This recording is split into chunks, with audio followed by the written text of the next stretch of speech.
بۆ هەموو ئەو کەسایەتیانەی پەیژیان هەیە لە تۆڕە کۆمەڵایەتیەکانە. ئەگەر زیاتر لە 100,000 فۆلۆوەرزت هەبێ لەمەولا ئەبێ باج بدەی بە حکوومەتی عێراق. باجدانەکەش بەم شێوەیە لە ئێستاوە خۆ حسێب کە بزانە چەند فۆلۆوەرز هەیە. ئەگەر 3 بۆ 5 ملیۆن فۆلۆوەرزت هەبێ ساڵانە 850,000 دینار باجەدەی بە حکوومەتی عێراق. ئینجا لە بینی 1 بۆ 3 ملیۆن فۆلۆوەرزە ساڵانە 650,000 دینار باجەدەی. لە بینی 500,000 بۆ 1 ملیۆن فۆلۆوەرز ساڵانە 450,000 دینار باجەدەی بە حکوومەتی عێراق.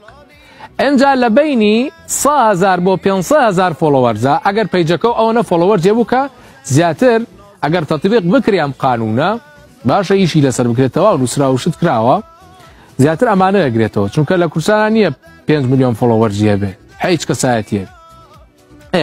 ئەگەر هەبوو کەسایەتیە کاریگەرەکان ئەتر لە تیکتۆک چێکەوە بگرە لە گۆرانی بێژێکەوە لە مامۆستایەکی ئاینیەوە لە داعیەکەوە لە چالاگوانێکەوە هەمووی 100,000ەکە چەنەدەی 350,000 دینار باجەدەی 100,000 فۆلۆوەرز لەسەر ڕاگەاندوو پەیوەندیەکانی عێراقی ژەڵێ ئەبێ هەموو کەسایەتیە بەناوبانگەکانی تۆڕە کۆمەڵایەتیەکان بە هەموو نەوعەکانیانەوە ئەبێ پابەند بن پشتیوانی هێزەمنیەکان بکەن بۆ ڕوبەڕووبوونەوەی تیرۆر قسەی تایفی و ئەمانە نەکەن عادات و تەقالید بپارێزن ڕێزی بگرن.